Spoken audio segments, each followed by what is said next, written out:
this film, we are going to measure the velocity of light. And then we are going to compare the speed of light in air and the speed of light in water. Light travels so fast that it was long thought to be instantaneous. And even after it was believed that light travels at a finite speed, it was centuries before men had devised equipment sufficiently precise to make a successful measurement. Actually, it was over a century ago that Fizeau made the first such measurement. And since that time, many other scientists have made successively more accurate measurements of this most famous physical constant, the velocity of light in air, approximately 300,000 kilometers per second. To measure such extraordinary speeds, special conditions are necessary. On the one hand, a measurement can be made using relatively simple timing devices if we employ extraordinarily long distances, astronomical distances, for example. This is what Raymer did in 1676 using the eclipses of the moons of Jupiter.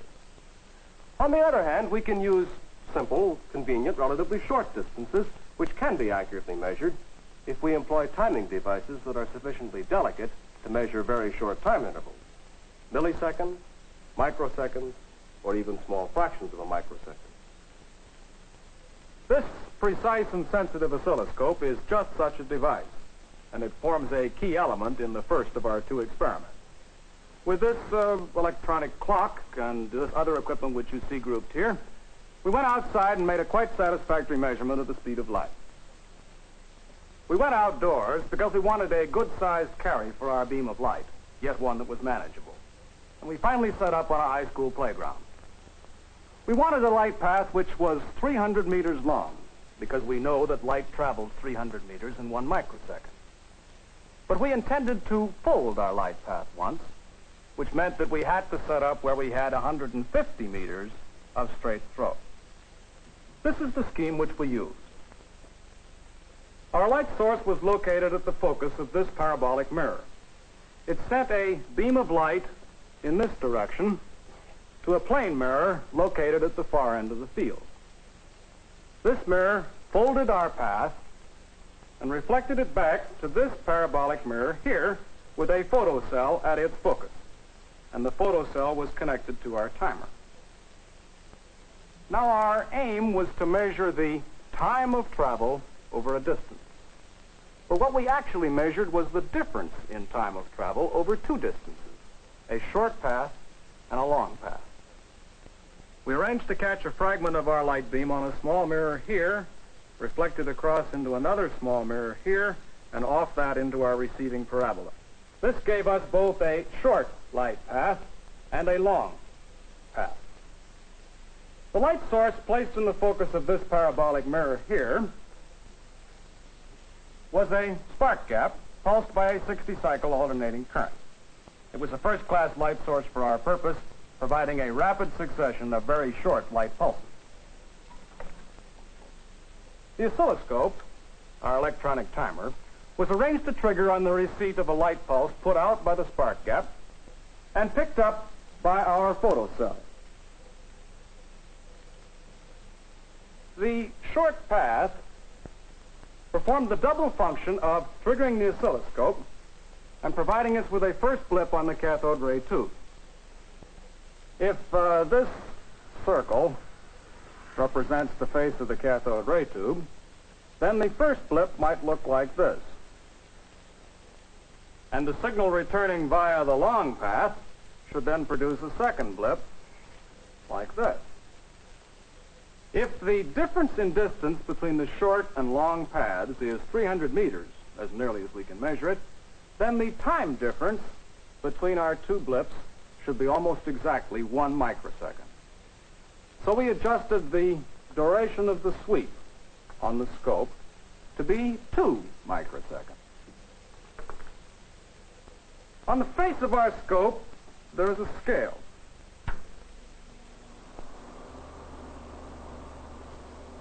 If the total duration of the sweep is 2 microseconds, then each major division should represent 2/10 of a microsecond, and we would expect 5 divisions between our two blips. To check that our oscilloscope was properly calibrated, we used a standard signal generator. With our plans complete and our equipment ready, we went out to the playground. We began by placing the distant plane mirror and then carefully measuring off 150 meters from it. The face of the plane mirror was vertical, and we were careful to run our measurement out normal to its surface.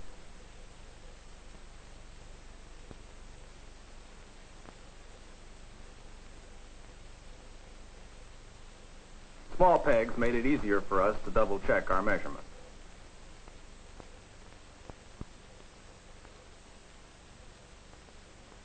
We marked the 150-meter point with a broad stake.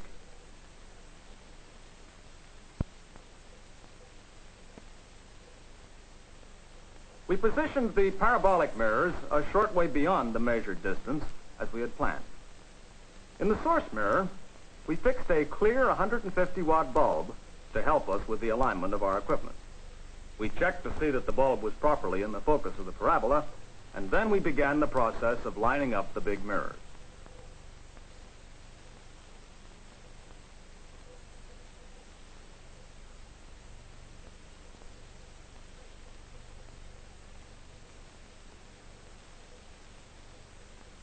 The first step was to place a white marker on the line of sight between the source and the plane mirror. Then we adjusted the parabolic mirror until the beam was lined up on the marker. We found that very small movements of the tripod legs shifted the beam through a considerable arc.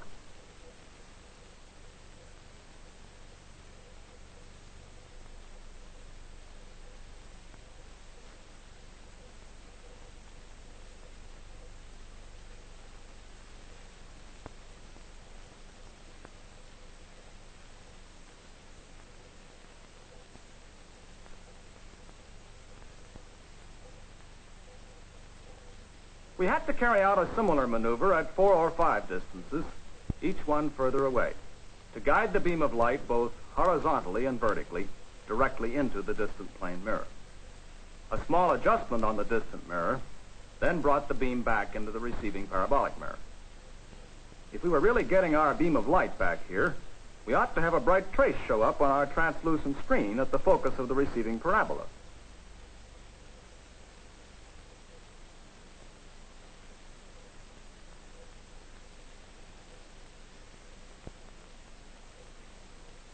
We placed the short path mirrors carefully to ensure that the difference between the short and long paths was just 300 meters. We found that we could use quite small mirrors at this close range to produce a return image similar in intensity to the one coming back on the long path.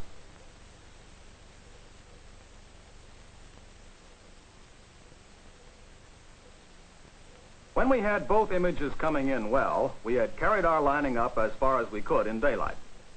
All that remained to do before dark was to swing the oscilloscope into position, check our power connections, and pick up our tools.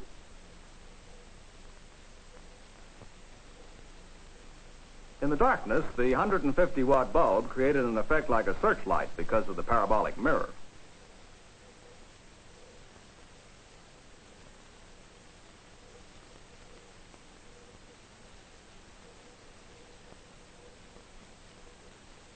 We put the spark gap in its place.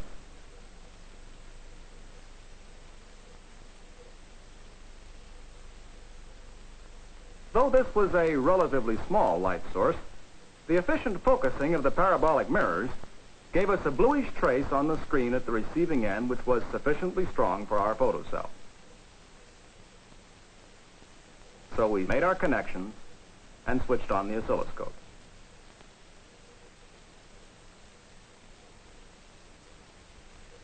With the long path blocked once more, we adjusted our oscilloscope.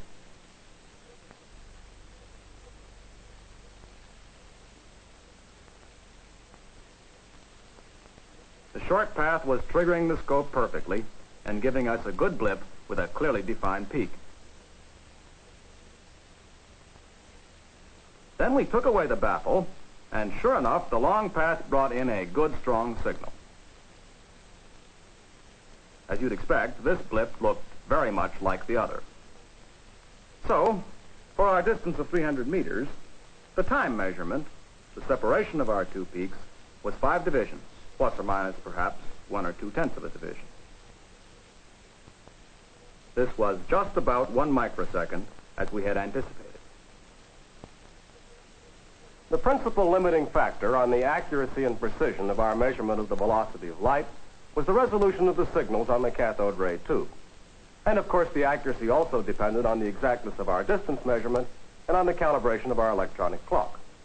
But you have seen that we were able, with relatively modest equipment, to make a fair stab at a measurement of the velocity of light in air. Now it remains for us to discover whether light travels at a different speed in water, and if so, what difference in speed there is. The first measurements of the velocity of light in two different media, made over a century ago, caused scientists to alter radically their theories on the nature of light. So it will be worth our while to make this measurement for ourselves. In this experiment, the basic pattern of the light travel is from a light source here to one corner of our work area, where we have a very small plane mirror mounted on a shaft which we can rotate. This movable mirror reflects the light toward the opposite corner of our work area, where it is caught by each of two plane mirrors. One of those plane mirrors is submerged in water at the end of a trough. The other stands in the air beside the trough. These mirrors reflect the beams they catch back to the small movable mirror. And in turn, this rotating mirror reflects those light beams back to the source. The small mirror, which we can cause to revolve, is mounted here at the top of this black casing. Now here you can see the two different light paths, the one for air and the one for water. The air path leads to the distant mirror on the right. The water path is to the left, traveling down the trough. It enters the water trough by means of mirrors arranged as a sort of periscope. Then it travels through the distilled water to a plane mirror at the other end, back to the periscope, and so back to the revolving mirror. The part of the paths between the source and the revolving mirror and back are, of course, common to both light paths. The light source for our experiment is a carbon arc, which delivers a strong light focused on the revolving mirror. Between the light source and the revolving mirror, we have a mask which cuts off all but a narrow slit of intense light. When this narrow beam of light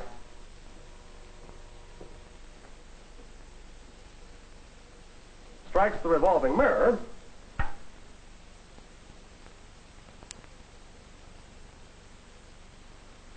it is reflected away as a pencil beam which scans through an arc about the pivot point.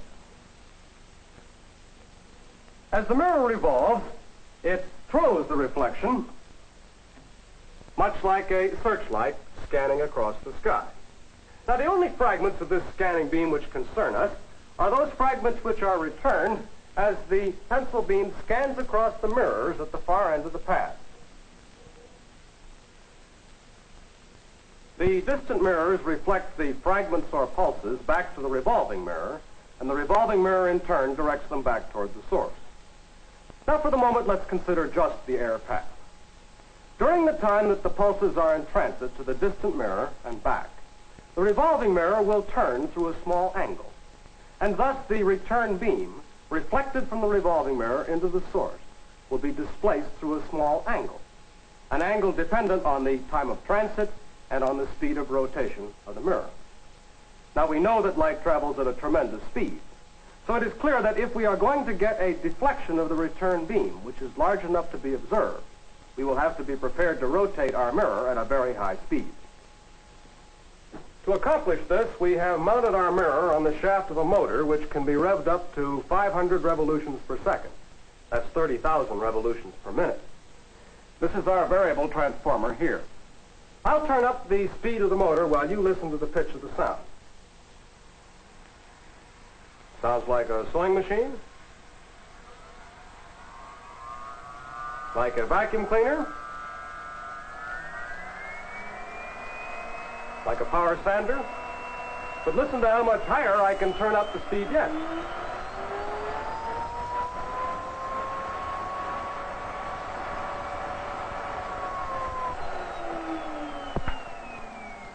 So you see we have a very high speed available.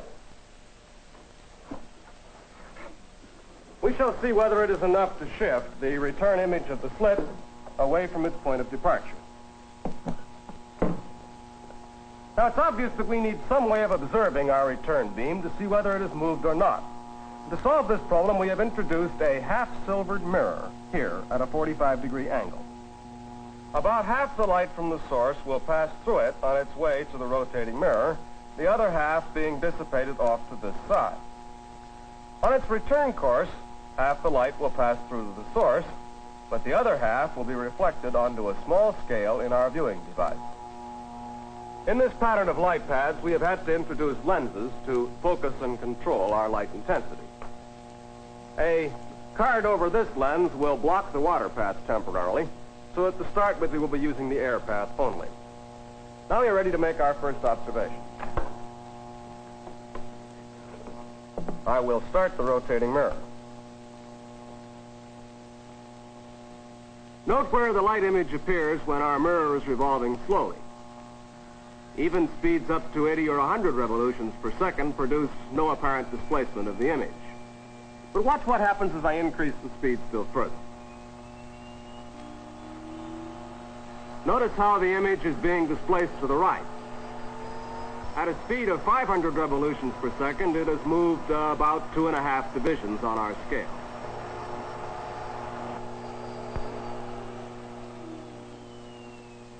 With full knowledge of the distances, angles, speed of rotation of the mirror, we could calibrate our scale so as to read off directly the time of travel, as we did in the other experiment, and thus calculate the speed of light in air. But our concern here is to compare the speed of light in two different media, air and water. And we've arranged our viewing device so that the pencil which has traveled entirely through the air will appear primarily above the horizontal line on the scale. Now let's remove the obstruction on the water path so that we can observe both paths at once. The pencil which has traveled through the water will appear primarily below the horizontal line. Here is the way the water pencil will look. And here is the air pencil again. Water, air. Now you can see both pencils at once. The mirror is revolving slowly, and the traces are in their zero position. For our first comparison, we have set the distant mirrors at exactly the same distance from the rotating mirror. Now, will the two traces on our scale keep step with each other as I increase the speed of rotation? That would imply that the time of travel over the two paths is the same. Let's watch the scale.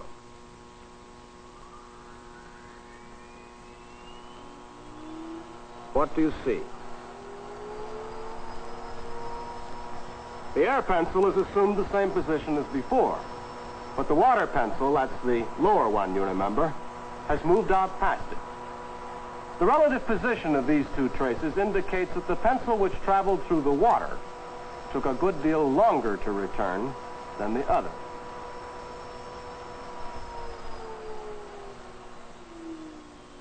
The speed of light, then, in water is slower than it is in air. To determine how much slower, we have gradually lengthened the air path until the two traces coincide.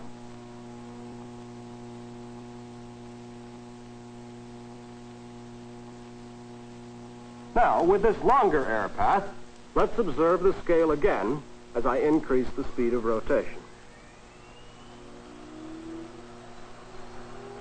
The two traces keep step all the way. They're both there, air and water. With this longer air path, then, the time of travel is the same.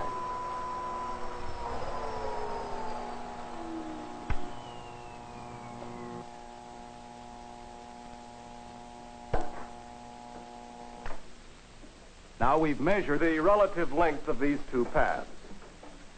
The distance the light travels up to this point and back through the air is, of course, common to both paths. But from this point onward, the length of the round-trip path in the water is 18.8 meters, and in the air, 25.5 meters, a ratio of about 3 to 4. So you can see that light travels considerably more slowly in water than it does in air. Indeed, just about 3/4 as fast. In your work, you have found that the index of refraction for light traveling from air into water is 4/3. Is there any connection between the index of refraction and our measurement? Or is the agreement just a coincidence?